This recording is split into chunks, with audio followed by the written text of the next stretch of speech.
እግዚአብሔር ያዕቆብን እንደሚወደው ተናግሯል። እስከዚህ ድረስ ነገሩ ደህና ይመስላል። ነገር ግን ቀጥሎ ያለው አረፍተ ነገር በመላው መጽሐፍ ቅዱስ ውስጥ ካሉ እጅግ አስደንጋጭ ንግግሮች አንዱ ነው። ምክንያቱም በትንቢተ ሚልክያስ ምዕራፍ 1 ከቁጥር 2 ላይ እግዚአብሔር ቃል በቃል እንዲህ ይላል፣ ያዕቆብን ወደድኩ ኤሳውን ግን ጠላሁ ይላል።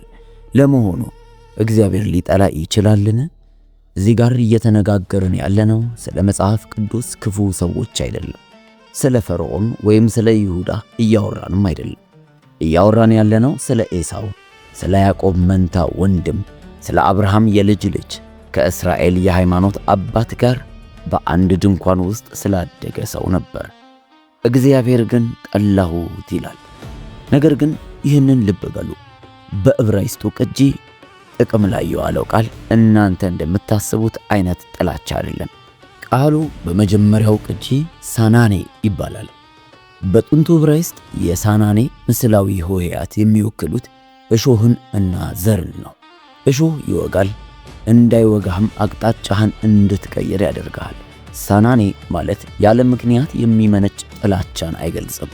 ይልቁንስ በፍቅር በቆሰለው ሰው የሚሰማን የህመም ስሜት ይገልጻል። ልክ በጣም ስላቆሰልከኝ ካንተ ራሴን ማራቅ አለብኝ እንደማለት ነው። ለመሆኑ ኤሳው እንዲህ ያለ ትልቅ ህመም የሚያስከትል ምን አደረገ ብለህ ልትጠይቅ ትችላለህ። ኤሳው ብኩርናውን ናቀ ይለናል መጽሐፍ ቅዱስ። በጥንቱ ዓለም እግዚአብሔር ለአንድ ሰው ሊሰጠው የሚችለውን እጅግ ውድ ስጦታ ኤሳው በአንድ ጎድጓዳ ቀይ ምስር ወጥ ለወጠው። በዘፍጥረት ምዕራፍ 25 ላይ ከ29 ጀምሮ የምናገኘው ታሪክ ይህንን ነው።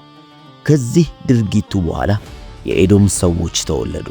እነዚህ ሰዎች በ1700 ዓመታት ያህል የኖሩ ህዝቦች ናቸው።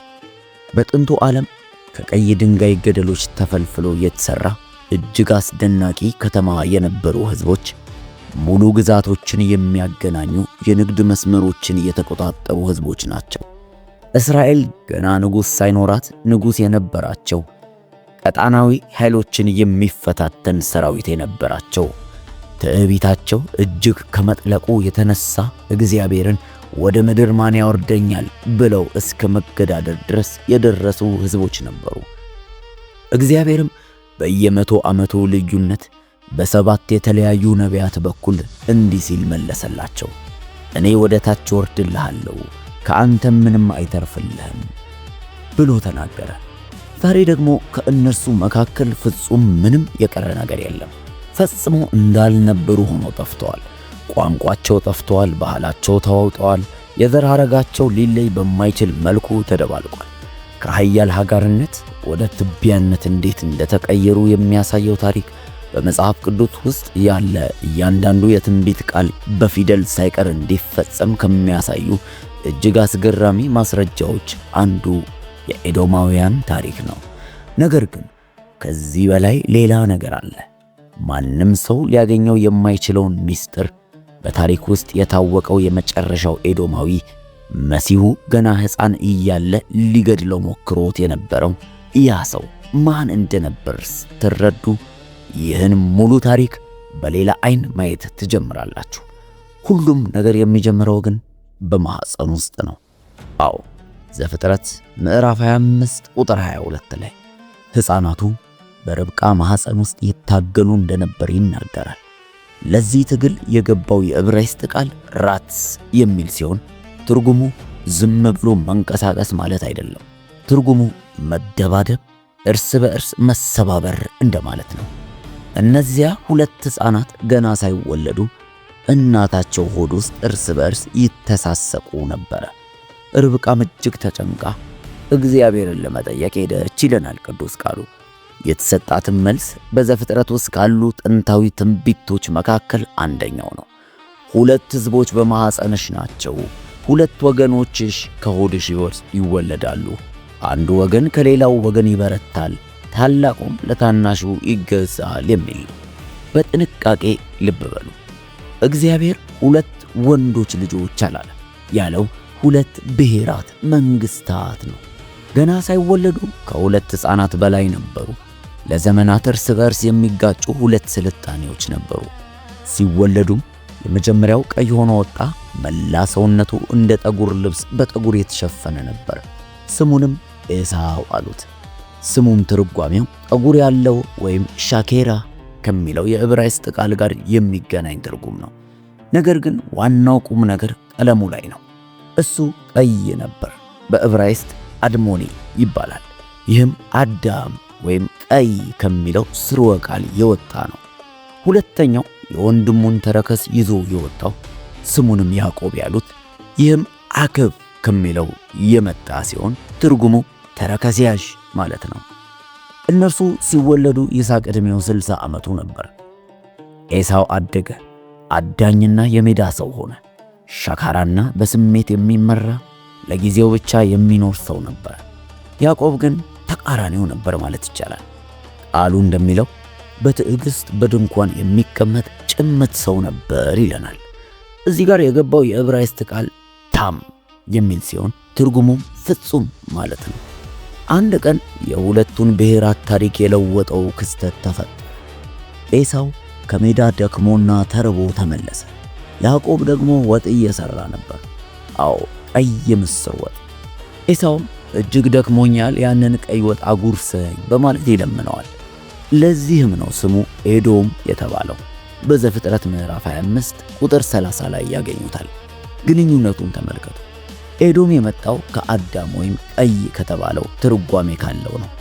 ኤሳው ሲወለድ ቀይ ነበር። ቀይ ወጥ ለመነ። የሀገሩም ስም ቀይ ተባለ።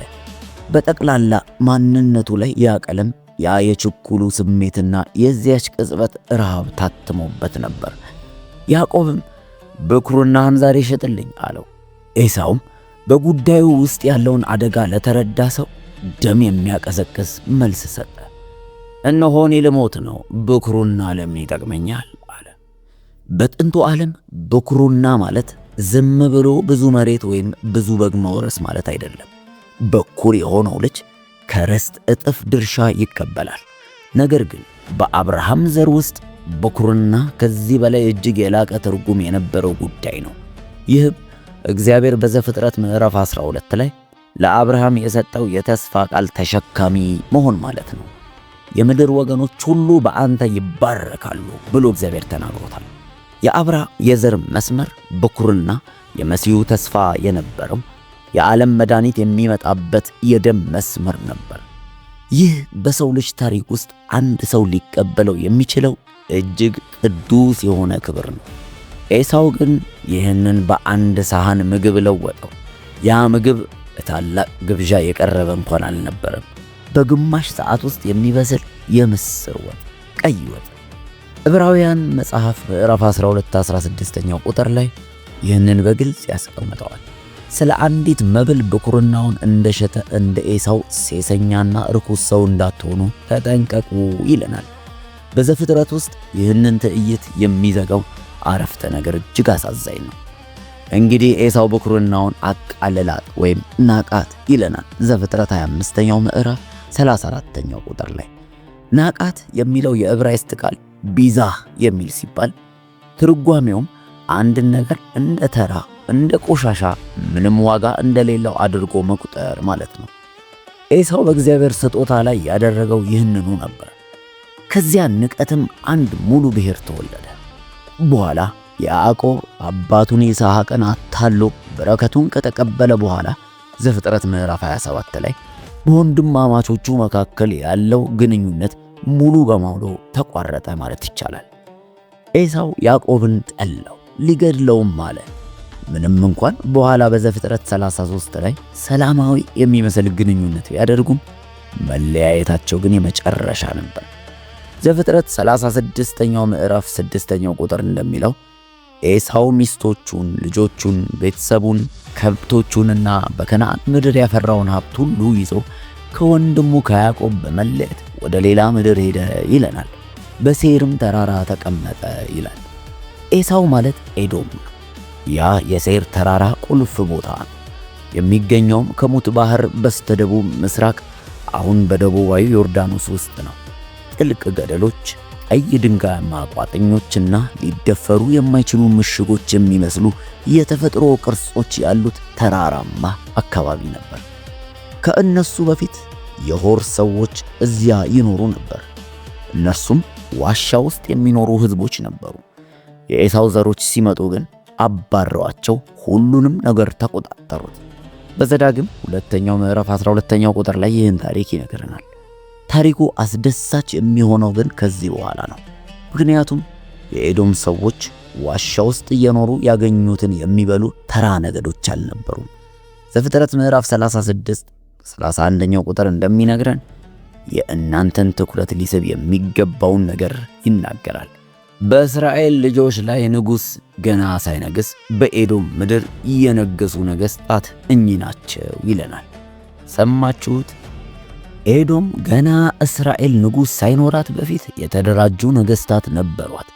እስራኤላውያን በግብፅ በባርነት ሳሉ ኤዶማውያን የቆመ ንግሥና ነበራቸው። የተራቀቀ የፖለቲካ መዋቅር፣ ሀብታም የሚያደርጓቸው የንግድ መስመሮችና እጅግ ስትራቴጂካዊ የሆነን የተፈጥሮ ሀብት ይቆጣጠሩ ነበር። ይህ መንገድ በኦሪት ዘኍልቍ ምዕራፍ 17ኛው ቁጥር ላይ የንጉሥ መንገድ ተብሎ የሚጠራው ነው። ይህ መንገድ ግብፅን ከአረብ በኩል ከአሦርና ባቢሎን ጋር የሚያገናኝ በጥንቱ ዓለም እጅግ አስፈላጊ ከሆኑ መንገዶች ውስጥ አንዱ ነበር። ቅመማ ቅመም፣ ዕጣን፣ ሐር እና ውድ ማዕድናት የጫኑ ግመሎች በኤዶም ግዛት ውስጥ ያልፉ ነበር። ኤዶማውያን ለእያንዳንዱ አላፊ ግብር ያስከፍሉ ነበር። ይህም ሀብታም፣ ኃይለኛና ትዕቢተኛ አደረጋቸው። ብሔራዊ አምላካቸው ካውስ ይባል ነበር። የአርኪኦሎጂ ተመራማሪዎች ይህንን ስም በኤዶማውያን የድንጋይ ላይ ጽሑፎች፣ በማኅተሞችና በዚያ ዘመን በነበሩ ሰዎች ስም ውስጥ አግኝተውታል። እንደ ሌሎች የከነዓን አገሮች ሁሉ የመራባትን አማልክት የሚያመልኩ አረማውያን ነበሩ። የጣዖት አምልኮ ደግሞ ለጥፋታቸው ሌላው ዋነኛው ምክንያት ሆነ። ከእስራኤል ከግብፅ ወጥታ የኤዶም ድንበር ላይ በደረሰች ጊዜ ሙሴ በዚያ መንገድ ለማለፍ ፈቃድ እንዲሰጡት መልእክተኞችን ልኮ እንደነበር መጽሐፍ ቅዱስ እንዲህ ብሎ ያስታውሰናል። በዘኍልቍ ምዕራፍ 17ኛው ቁጥር በምድርህ ላይ አናልፍም፣ በእርሻ በወይን ቦታ ላይም አናልፍም፣ ከጉድጓድህ ውሃ አንጠጣም፣ በድንበርህ እስክናልፍ ድረስ ወደ ቀኝም ወደ ግራም አንልም፣ በንጉሥ መንገድ እንሄዳለን ብሎ ጠየቃቸው። የኤዶም መልስ ግን ጨካኝ ነበር። በእኔ ዘንድ አትለፍ፣ ባትሰማ በሰይፍ እመጣብሃለሁ የሚል ማስፈራሪያ ነው። ይህ ዝም ብሎ ማስፈራሪያ አልነበረም። መጽሐፍ እንደሚለው ኤዶም በብዙ ሕዝብና በጽኑ እጅ እስራኤልን ለመዋጋት ወጣ ይለናል። እስራኤላውያን በምድረ በዳ 40 ዓመታት አሳልፈው መውጣታቸውን አስቡት። ደክመዋል፣ ተርበዋል። ወደ ተስፋይቱ ምድር ለመግባት ጫፍ ላይ ናቸው። ነገር ግን የገዛ የአክስት ልጆቻቸው በራቸውን በፊታቸው ዘጉባቸው። ወንድም ለወንድሙ መንገድ ከለከለ። የይስሐቅ ልጆች ለይስሐቅ ልጆች ውሃ ከለከሉ። የአብርሃም ደም የአብርሃማውያንን ደም ናቀ። እግዚአብሔር ለእስራኤል በዘዳግም ምዕራፍ 2 ቁጥር 4 ላይ እንዲህ ብሏቸው ነበር። በወንድሞቻችሁ በኤሳው ልጆች ዳርቻ ታልፋላችሁ፣ ከምድራቸው የአንድ እግር ጫማስ እንኳን ለእናንተ አልሰጥምና አትቀስቅሷቸው ይላል። የሴይርን ተራራ ለኤሳው ርስት አድርጌ ሰጥቻለሁና ይላል። ልብ በሉ፣ እግዚአብሔር የኤዶምን መሬት መፍት ዕውቅና ሰጥቷል። ያንን ክልል እንደ ሕጋዊ ርስት ሰጥቷቸዋል። ሆኖም ግን ኤዶም በጠላትነት መለሰ። ግጭቱን የጀመረው እስራኤል ላይ ሳይሆን የጦርነት መንገድ የመረጠው ኤዶም ነው። አሁን ስለ ጂኦግራፊው አንድ ነገር መረዳት አለባችሁ፣ ምክንያቱም ለሚቀጥለው ታሪክ መሰረት ስለሆነ። የኤዶም ዋና ከተማ በዕብራይስጥ ሴላ ትባል ነበር። በኋላ ግሪኮች ፔትራ አሏት። ፔትራ ማለት ደግሞ አለት ማለት ነው። ሁለቱም ስሞች ትርጉማቸው አንድ ነው። አለቱ ከተማዋ በትልልቅ አለት እንደተከበበች ማሳያ ነው። በቀይ አሸዋ ድንጋይ ገደሎች ውስጥ ተፈልፍላ እንደተሰራች ከተማ ናት። ወደ ከተማዋ ለመግባት ሲክ ተብሎ በሚጠራው 2 ኪሎ ሜትር በሚረዝም ጠባብ መተላለፊያ ውስጥ ማለፍ አለባችሁ። በሁለቱም በኩል 80 ሜትር ከፍታ ያላቸው የድንጋይ ግድግዳዎች አሉ። አንድ ሰው እንኳን ብቻውን ሆኖ ያንን መተላለፊያ ከሙሉ ሰራዊት መከላከል ይችል ነበር። ኤዶማውያን እዚያ ላይ ሆኖ ነው በፍጹም እንደማይሸነፉ ይሰማቸው የነበረው። እግዚአብሔርም የጠቆመው ያንን ትዕቢታቸውን ነበር። በብሉይ ኪዳን አጭር መጽሐፍ የሆነው የአብድዩ መጽሐፍ ላይ 21 ጥቅሶች ብቻ ያሉት ሲሆን ሁሉም ማለት ይቻላል ስለ አንድ ነገር ነው የሚያወራው። ስለ ኤዶም ፍጹም ጥፋት ይናገራል። ቁጥር 3 ላይ ግን እንዲህ ብሎ ይጀምራል። በዓለት ስንጥቅ የምትኖሪ መኖሪያሽንም በከፍታ ላይ ያደረግሽ ወደ ምድር ማን ያወርደኛል በልብህ የምትል አንተ ሆይ የልብህን ትዕቢት አታሎሃል ብሎ ይናገራል። ኤዶማውያን በጂኦግራፊ አቀማመጣቸው ይታመኑ የነበሩ፣ ማንም ሊነካን አይችልም ብለው አስበው የነበሩ፣ እግዚአብሔር ግን እንዲህ ብሎ የመለሰላቸው ናቸው። እንደ ንስር ከፍ ከፍ ብትል ጎጆህንም በከዋክብት መካከል ብታደርግ ከዚያ አወርድሃለሁ ብሎ አራተኛው የአብድዩ መጽሐፍ ላይ ተናግሯቸዋል። አብድዩ ብቻ ግን አልነበረም ስለ ኤዶም የተናገረው። እግዚአብሔር በዚህ ሕዝብ ላይ ያስነሳቸው የነቢያት ብዛትን ልብ በሉ። ኢሳይያስ 34ኛው ምዕራፍ 5ኛው ቁጥር ላይ የእግዚአብሔር ሰይፍ በኤዶም ላይ ለፍርድ እንደሚወርድ ተነበየ። ኤርምያስ 49ኛው ምዕራፍ 7ኛው ቁጥር ላይ ማንም እንደማይኖርባቸውና ለዘላለም ፍርስራሽ እንደሚሆኑ ጥፋታቸውን ገልጿል። ሕዝቅኤል 25ኛው ምዕራፍ 12ኛው ቁጥር ላይ እግዚአብሔር እጁን በኤዶም ላይ እንደሚዘረጋና ሰውንና እንስሳትን ከእርሷ እንደሚያጠፋ አውጇል። እንደገና በ35ኛው ምዕራፍ ላይ ሙሉ ምዕራፍ ስለ ሴይር ተራራ ጥፋት ይናገራል። ኢዮኤል በ3ኛው ምዕራፍ 19ኛው ቁጥር ላይ ኤዶም ባድማ ምድረ በዳ ትሆናለች ብሏል። አሞጽም በአንደኛው ምዕራፍ 11ኛው ቁጥር ላይ በቴማንና በባሶራ ቅጥሮች ላይ እሳት እንደሚወርድ ተንብዮአል። ሚልኪያስም በአንደኛው ምዕራፍ ከ3ኛው ቁጥር ጀምሮ ኤዶም የፈረሰውን መልሶ ለመገንባት ቢሞክር እንኳን እግዚአብሔር እንደሚያፈርሰው ይናገራል። 7 የተለያዩ ነቢያት በመቶዎች ለሚቆጠሩ ዓመታት ሁሉም አንድ አይነት ነገር ተናገሩ። ኤዶም ትጠፋለች ብለው፣ ምንም አትተርፍም። ይህ ምን ማለት እንደሆነ ታውቃላችሁ? አንድ የተቆጣ ነቢይ ዝም ብሎ የተናገረው እርግማን አይደለም። በተለያዩ ዘመናትና ሁኔታዎች ውስጥ የነበሩ 7 ገለልተኛ ድምጾችን ያረጋገጡት ፍርድ ናቸው። እግዚአብሔር ማንም ሰው አልተናገረንም እንዳይል አድርጓል።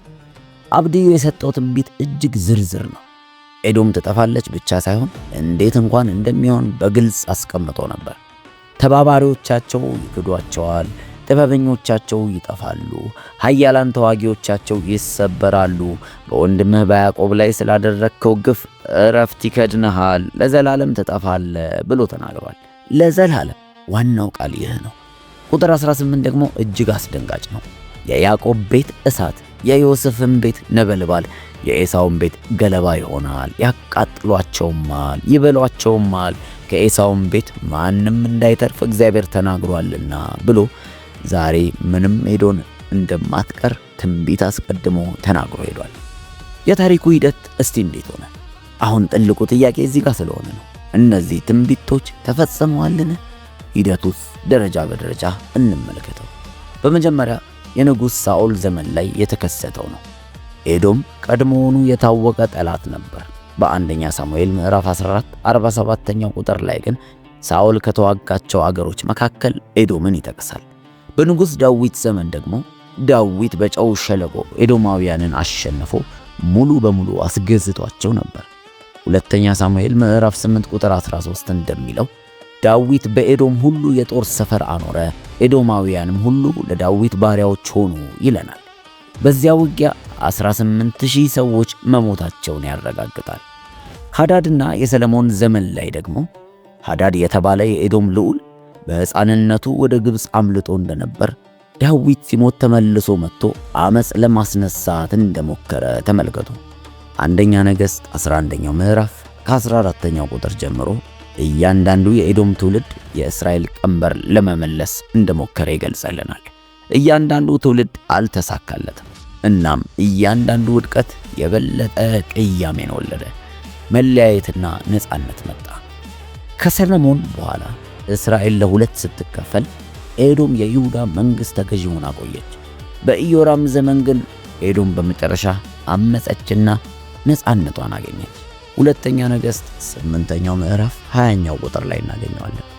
ከዚያ ጊዜ ጀምሮ ግንኙነታቸው የማያቋርጥ ጠላትነት፣ የጦርነትና ከእስራኤል ጠላቶች ጋር የመተባበር ታሪክ ተጀመረ። ሁለተኛ ዜና መዋዕል 28ኛው ምዕራፍ 17ኛው ቁጥር እንዲህ ይላል፣ ኤዶማውያን ደግሞ መጥተው ይሁዳን መጥተው ነበርና ምርኮም ማርከው ነበር ይላል።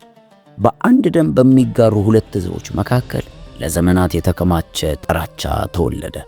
ነገር ግን ከሁሉ የጨለመው ወቅት የመጣው ከክርስቶስ ልደት በፊት 587ኛው ዓመተ ዓለም ባቢሎን ኢየሩሳሌምን ስታጠፋ ነበር።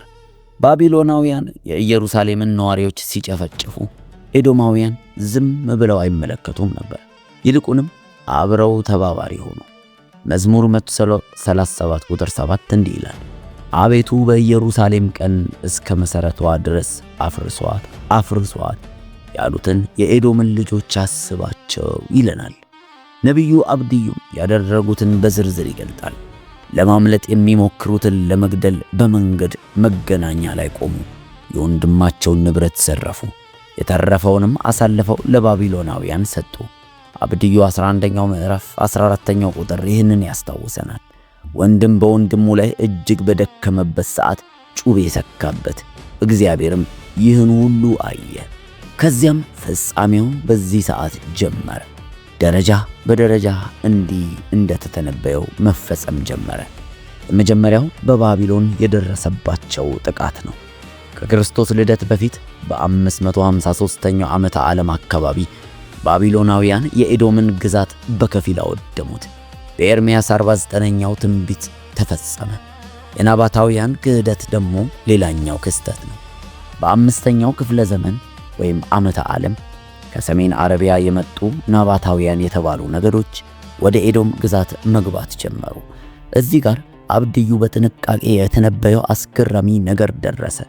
ቃል ኪዳን የገቡልህ ሰዎች ሁሉ ያታልሉሃል፣ ከአንተ ጋር እንጀራ የሚበሉ ወጥመድ ይዘረጉብሃል ብሎ አብድዩ 7ኛው ቁጥር ላይ ናባታውያን የኤዶምን የንግድ አጋሮች እንደነበሩና አብረው ይበሉ አብረው ይነግዱ እንደነበር ያስታውሰናል። ነገር ግን አሳልፈው ሰጧቸው፣ ከፔትራ አባረሯቸው። ሁሉንም ነገር፣ መንገዶቻቸውን፣ ከተሞቻቸውና ዋሻዎቻቸውን ወሰዱባቸው። የመጨረሻው የፔትራ ለውጥ ነው። ናባታውያን ፔትራን አላጠፏትም፣ ይልቁንም ወስደው አሳመሯት። ዛሬ የምናያቸው ታላላቅ ግንባታዎች የገነቡት ናባታውያን እንጂ ኤዶማውያን አይደሉም። ኤዶማውያን መሠረቱን ሰሩ፣ ናባታውያን ግን ቤቱን ሰርቀው አደሱት። የተሰደዱት ኤዶማውያን ወደ ደቡብ ይሁዳ ተሰደዱ። ያም አካባቢ በግሪክ ስም ኢዱሜያ ተባለ። አሁን ላይ እነዛ የማይደፈሩ ተራሮቻቸው የሉም። ወደ ምድር ማን ያወርደኛል ማለት አይችሉም፣ ምክንያቱም ቀድሞውኑ ወርደዋልና ነው። ከክርስቶስ ልደት በፊት በ125 ዓመተ ዓለም አካባቢ መቃባዊው መሪ ዮሐንስ ሂርካኖስ ኤዶማውያንን ድል አድርጎ በግድ ወደ ይሁዲነት እንዲቀየሩ አደረጋቸው። ወይ ተገረዙና የአይሁድን ሕግ ተቀበሉ፣ አሊያም ምድሪቱን ለቃችሁ ውጡ አላቸው። አብዛኞቹ ቀሩና ከአይሁድ ሕዝብ ጋር ተቀላቀሉ። ነገር ግን ሙሉ በሙሉ ከመጥፋታቸው በፊት ታሪክን የለወጠ አንድ ሰው አስገኙ። ስሙ አንቲፓተር ይባላል። እሱ ኢዱማዊ ወይም ወደ ይሁዲነት የተቀየረ ኤዶማዊ ሲሆን ልጁ ደግሞ በይሁዳ እጅግ ኃያል ሰው ሆነ። እርሱም ታላቁ ሄሮድስ ነው። ሄሮድስ በ72 ዓመተ ዓለም ተወለደ። በአባቱ ወገን የኤሳው ዘር ሲሆን በእናቱ ወገን ደግሞ አረብ ነበር። ሆኖም ሮም በ40 ዓመተ ዓለም የአይሁድን ንጉሥ አድርጋ ሾመችው። ተመልከቱ፣ የኤሳው ዘር በያዕቆብ ሕዝብ ዙፋን ላይ ተቀመጠ። ሄሮድስ ጨካኝና ተጠራጣሪ ነበር። የገዛ ሚስቱንና 3 ልጆቹን ገድሏል። የሮም ንጉሥ አውግስጦስ እንኳን ከሄሮድስ ልጅ መሆን ይልቅ የእሱ እርያ መሆን ይሻላል ብሏል። አሁን በጥንቃቄ ልብ በሉ። የማቴዎስ ወንጌል ምዕራፍ 2 ላይ ጠቢባን መጥተው የተወለደውን የአይሁድ ንጉሥ ወዴት ነው ብለው ሲጠይቁ ይህን ጥያቄ የሰማው የኤሳው ዘር የሆነው ሄሮድስ ነበር። ጽሑፍ እንደሚለው ንጉሡ ሄሮድስም ሰምቶ ደነገጠ ይለናል። ለምን? የያዕቆብ ዘር የሆነው እውነተኛ የቡክርናው ባለቤት መሲሁ መወለዱን ስለተረዳ ነው። ሄሮድስ ምን አደረገ? በቤተልሔም ያሉትን ሕፃናት በሙሉ አስገደለ። በታሪክ የታወቀው የመጨረሻው ኤዶማዊ ንጉሥ አዲስ የተወለደውን መሲህ ለማጥፋት ሞከረ። ብኩርናውን የሸጠው የኤሳው ዘር የፍጥረት ሁሉ በኩር የሆነውን እንደገናም ሊገድል ተነሳ። ይህ በአጋጣሚ የሆነ አይደለም። መጽሐፍ ቅዱስ ታሪክ ሳይሰራ በፊት የጻፈው ትንቢት ነው። ከሄሮድስ በኋላ በ70 ዓመተ ምህረት ሮም ኢየሩሳሌምን ስታጠፋ ኢዱማውያን ከጽንፈኛ አይሁድ ጋር ሆነው ከተማዋን ተከላከሉ። ሮማውያን ቤተ መቅደሱን ሲያቃጥሉ ኢዱማውያን ከሌላው ጋር አብረው ጠፉ። ከዚያ በኋላ ግን ፍጹም ዝምታ ሆነ። ኤዶማውያን በታሪክ መዝገብ ለዘላለም ጠፉ። ለ1700 ዓመታት የነበረ ሕዝብ፣ ነገሥታት፣ ሰራዊት፣ በድንጋይ የተቀረጹ ከተሞች በድንገት ድምጥማጣቸው ጠፋ። ልክ አብድዩ እንደተነበየው በትንቢተ አብድዩ 10ኛው ቁጥር ላይ ለዘላለም ትጠፋለህ ብሎ ነበር። ዛሬ ወደ ዮርዳኖስ ብትሄዱ ፔትራን ትጎበኛላችሁ። በሚሊዮን የሚቆጠሩ ቱሪስቶች ፊት ለፊት ፎቶ ይነሳሉ። ነገር ግን የሚያዩት የአንድን ሕዝብ ታላቅነት ሳይሆን የአንድን ሕዝብ መቃብር ነው። ኤዶማውያን የማይበገሩ ያደረጋቸው የመሰላቸው ያ ቀይ ድንጋይ የመቃብራቸው ድንጋይ ሆነ። ወደ ምድር ማን ያወርደኛል ይሉ የነበሩ ተዋጊዎች ዋሻ ዛሬ የሌሊት ወፍና ማሚቶ ብቻ ይገኝባቸዋል። እግዚአብሔር እንዲህ ብሏልና በአሕዛብ መካከል ታናሽ አድርጌሃለሁ፣ አንተም እጅግ የተናቅህ ነህ ተብሎ እንደተጻፈ እግዚአብሔር ለርብቃ ታላቁ ለታናሹ ይገዛል አላት። ይስሐቅ ለዔሳው በሰይፍ ትኖራለህ፣ ለወንድምህም ትገዛለህ አለው። አብድዩ ከዔሳው ቤት ማንም አይተርፍም አለ። ሚልክያስ እነርሱ ይሰራሉ፣ እኔ ግን አፈርሳለሁ አለ። እያንዳንዱ ቃል በቃል ተፈጸመ። ዛሬ እስራኤል አለች። ከግብፅ ባርነት፣ ከባቢሎን ስደት፣ ከቤተ መቅደስ መፍረስና ከ6 ሚሊዮን ሕዝብ እልቂት በኋላም እንኳን እስራኤል ዛሬም ትገኛለች።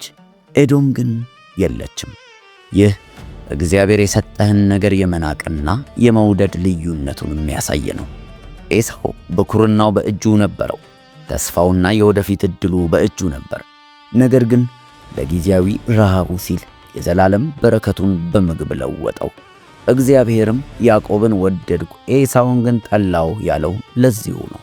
ኤሳው አስቀድሞ ናቀ፣ አስቀድሞ ተወ።